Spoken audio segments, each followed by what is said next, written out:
মান্দাই বিধানসভা কেন্দ্রের অন্তর্গত হরেকৃষ্ণ গ্রাম। এই গ্রামে জনগণের পানীয় জলের সমস্যা সমাধানের জন্য আজ থেকে প্রায় ২ বছর আগে ডিডব্লিউএস-এর অর্থায়নে একটি পানীয় জলের পাম্প বসানোর কাজ শুরু হয়।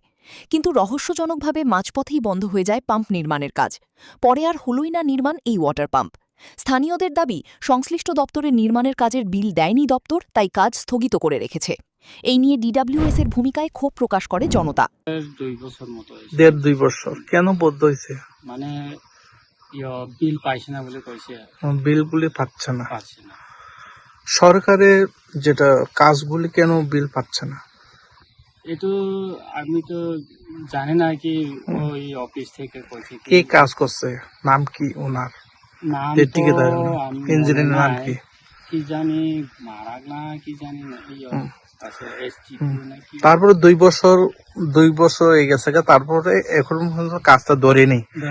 তারপরে আপনারা এই এলাকায় পানীয় জলে অসুবিধা চলছে, মান্দাই এলাকায়। এই বিষয়টা নিয়ে আপনারা প্রশাসনকে কি বলবেন?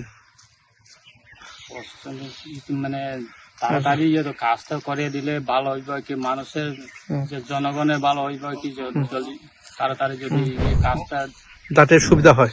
স্থানীয় জনগণ বিধায়িকা স্বপ্না দেববর্মা, এনডিসি জগদীশ দেববর্মাদের এলাকাটি পরিদর্শন করে পাম্প নির্মাণের বিল সংক্রান্ত সমস্যা সমাধান করে জনগণের সমস্যা সমাধানের দাবি তুললেন। এখন দেখার এই সমস্যার সমাধান কত দ্রুত হয়। Bureau report, news now.